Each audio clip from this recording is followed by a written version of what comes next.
Hello friends, कैसे हैं आप सब। उम्मीद है अच्छे ही होंगे। तो अब तक आपने सुना कि राजन का ट्रांसफ़र हिमाचल हो गया था। वह हिमाचल चला गया था, एक होटल में रुका था और वहाँ ने उसने न्यूज़पेपर से एक प्रॉपर्टी एजेंसी का नंबर निकाला। राजन प्रॉपर्टी एजेंट से मिला जिसका नाम हरमिंदर सिंह जी था। हरमिंदर सिंह जी ने राजन को एक घर दिखाया। उस घर के सामने एक घर था, आसपास भी कुछ घर बनाए थे। राजन के घर के बाएं तरफ एक घर बना हुआ था। राजन घर पसंद किया और तुरंत पेमेंट देकर पक्का कर लिया और वहीं शिफ्ट हो गया।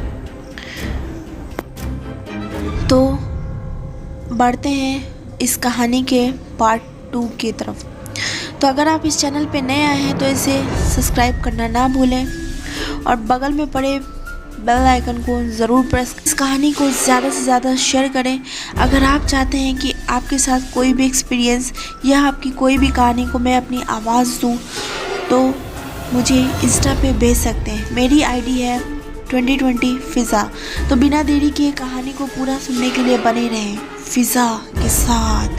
मैं बैठे बैठे नदी के बारे में सोच रहा था और कॉफ़ी पी रहा था कि अचानक दरवाजे की घंटी बजी और दरवाजे पर माया खड़ी थी।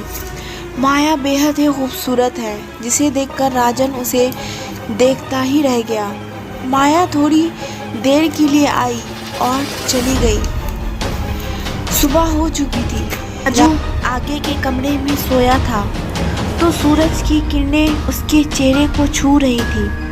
राजन की नींद उड़ गई। अंगड़ाई लेता हुआ और बाहर का नज़ारा देखने लगा। उसने खिड़की खुली तो उसके घर के सामने एक घर बना हुआ था और उसके पीछे बहुत सारे पेड़ पौधे के पीछे से पहाड़ दिखाई दे रहा था। सुबह सुबह ऐसा नज़ारा देखते ही राजन की नींद तो खुद ही बल्कि मुस्कुराहट भी खिल गई। राजन बिस्तर से उठा और अपनी जैकेट पहनी। राजन किचन में गया और उसने अपने लिए कॉफ़ी बनाई। खिड़की के सामने आकर बैठ गया और कॉफ़ी पीते हैं वहाँ के नज़ारे का आनंद लेने लगा। राजन ने निधि को वीडियो कॉल किया। उससे बात करने के बाद वह तैयार हुआ, ब्रेकफास्ट किया और ऑफिस के लिए निकल गया। घर से निकलने के बाद राजन ने पहली बार देखा कि उसके घर के सामने एक घर है।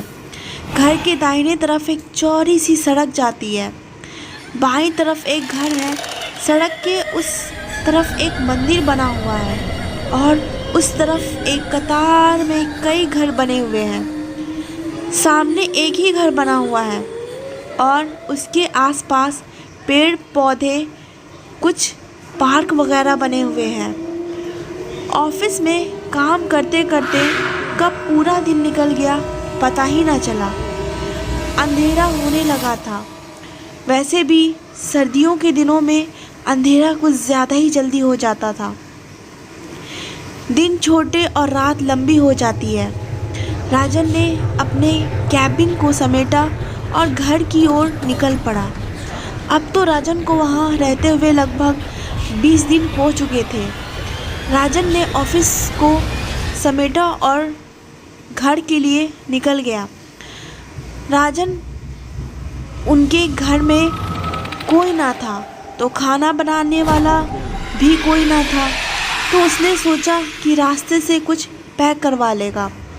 रास्ते में जाते हुए होटल पड़ते थे। राजन ने कहा खाना पैक कर दो और घर की तरफ निकल पड़ा। राजन ने अपने मोहल्ले में पहुंच चुका था और घर की ओर आगे बढ़ ही रहा था कि उसने देखा कि घर के बाहर एक लड़की टहल रही है। लड़की ने राजन को देखा और मुस्कुराने लगी।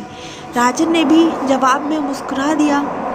वह राजन की ओर आगे बढ़ी और कहा, हेलो, मेरा नाम अनामिका है। मैं ही आपके पड़ोस में रहती हूँ। अपने माँ पापा के साथ। आपका नाम क्या है?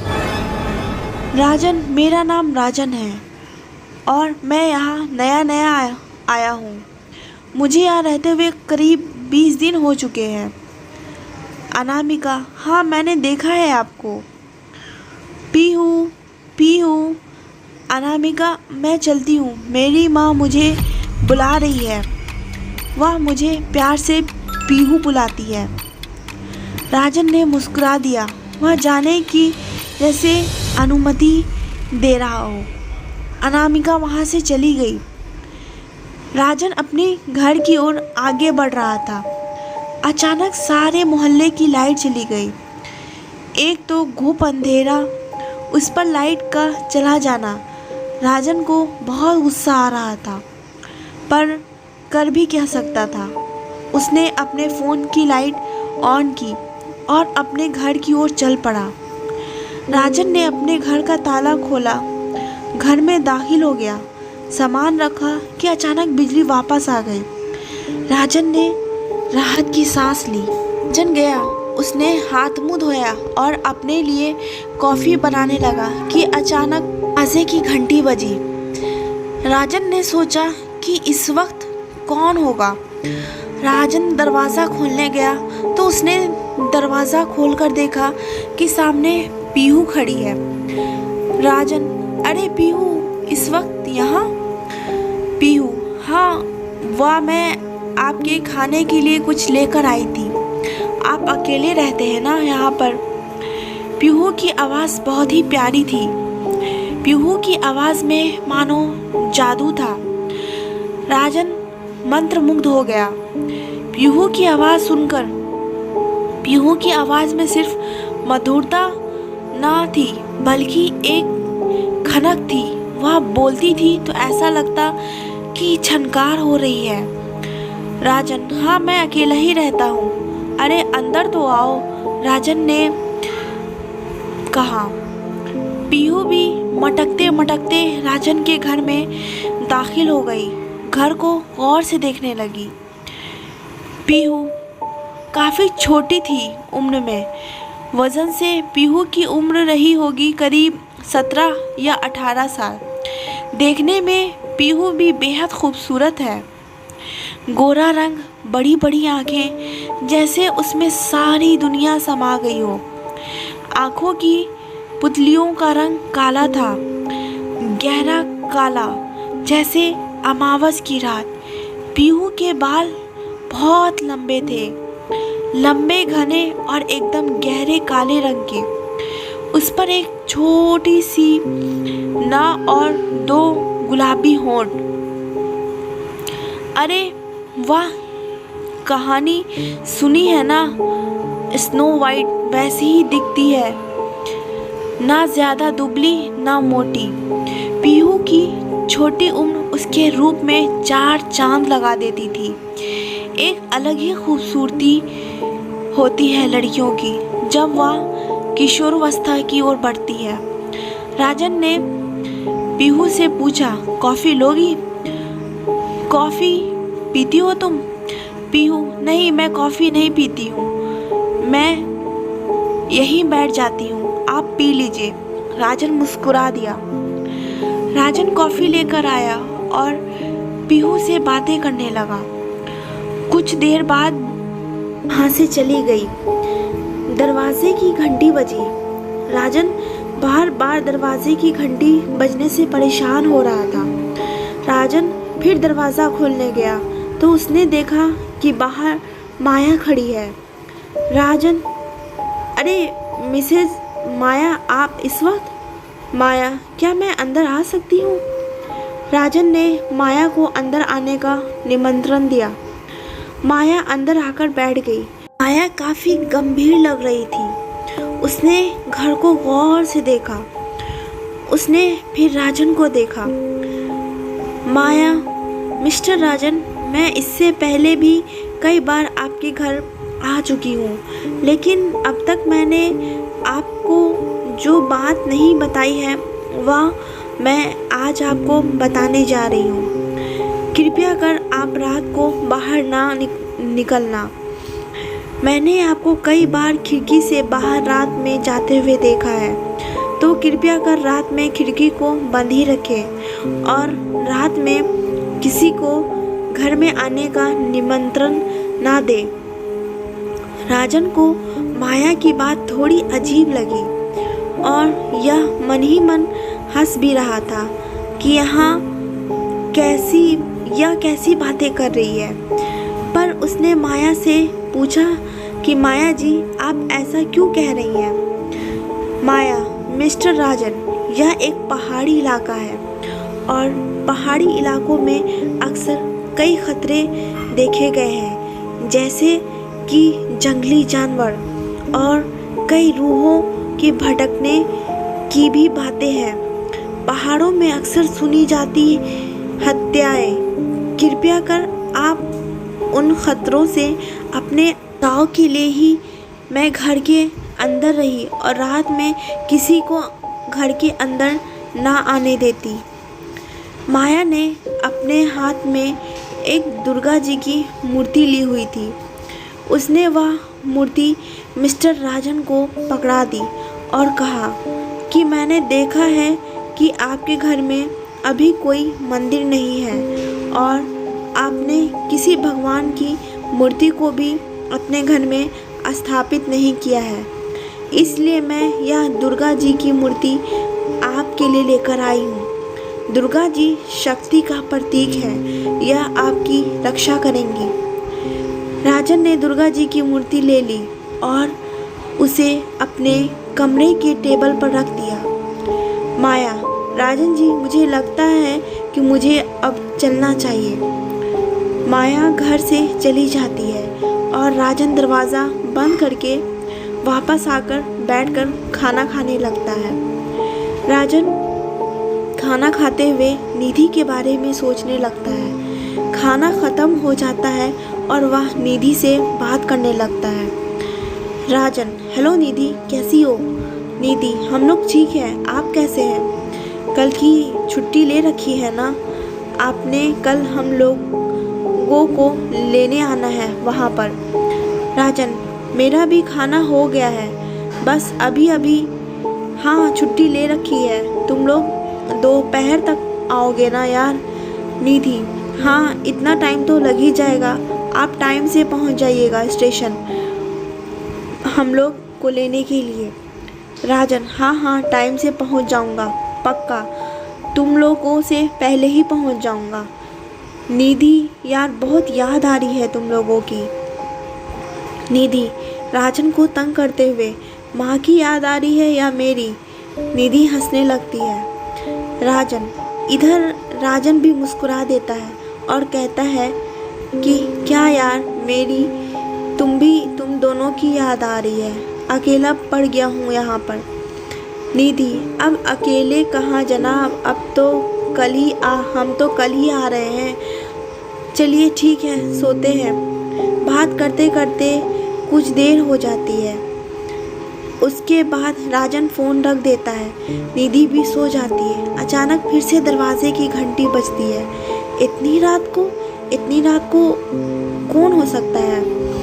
फिर से राजन के मन में ख्याल आने लगते हैं। राजन दरवाजे पर लगे लेंस से झांक कर देखता है तो मिसेस माया खड़ी थी। राजन दरवाज़ा खोलता है। राजन, मिसेस माया, आप इतनी रात को? माया राजन के करीब आती है और उसके कान में फुसफुसा के कहती है कि मुझे कुछ बात करनी थी, पर वह बात तो अधूरी ही रह गई, इसलिए वापस आई हूँ। माया के इस तरह कहने से राजन कुछ असहज भी महसूस करता है और उसके शरीर में सिरन भी दौड़ती है। माया एक बार फिर राजन के करीब आती है और कहती है, अंदर नहीं बुलाएंगे मिस्टर राजन? राजन, हाँ, पर मिसेस माया, इतनी रात को आप यहाँ? कोई बात है? कोई ख़ास काम था आपको? माया, कम ऑन मिस्टर राजन। माया अपने हाथ से राजन को हल्का सा धक्का देती है। घर के अंदर दाखिल हो जाती है। माया वहाँ रखी हुई चेयर पर जाकर बैठ जाती है। राजन भी वहीं रखी चेयर पर जाकर बैठ जाता है और माया को देखता है कि जैसे वह कुछ कहने वाली हो। माया उठकर राजन के करीब आती है। वह राजन के पास बैठ जाती है। राजन की आंखों में आंखें डालकर देखने लगती है। माया की उंगलियां अब राजन के चेहरे पर थी और माया का चेहरा और आंखें सिर्फ राजन पर टिकी हुई थी, पर एक टक राजन को देखे जा रही थी और राजन भी एक टक माया को। राजन की आंखें बड़ी हो गई थी। उसने करीब से माया के चेहरे को देख रहा था। उसे यकीन ही नहीं हो रहा था कि माया उसके इतने करीब है। राजन की सांसें ऊपर नीचे हो रही थी।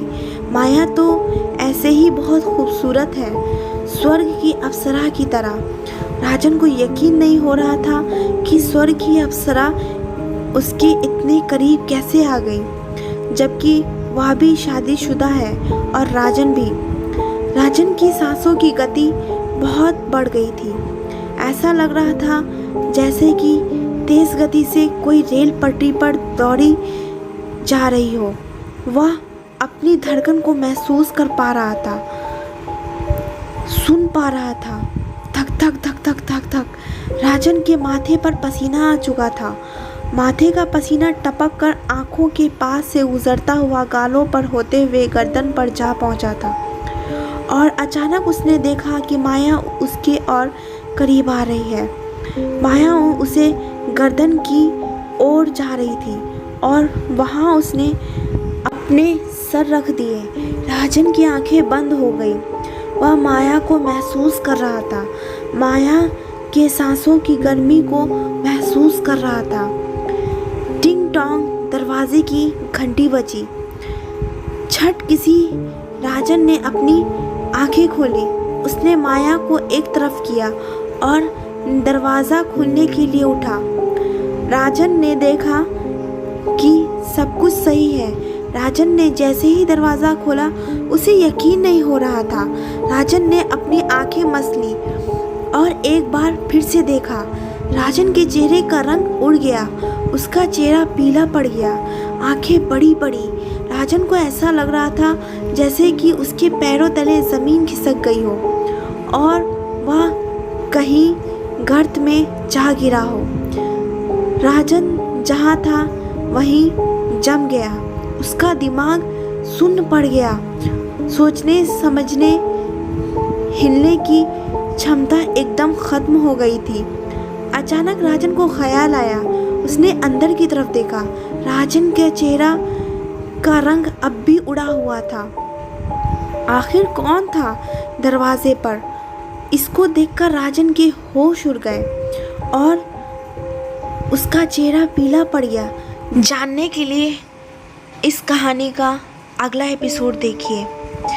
यह कहानी किसी भी प्रकार से जादू टोना, काला जादू, तंत्र मंत्र को बढ़ावा नहीं देती है। कृपया इनसे दूर रहें।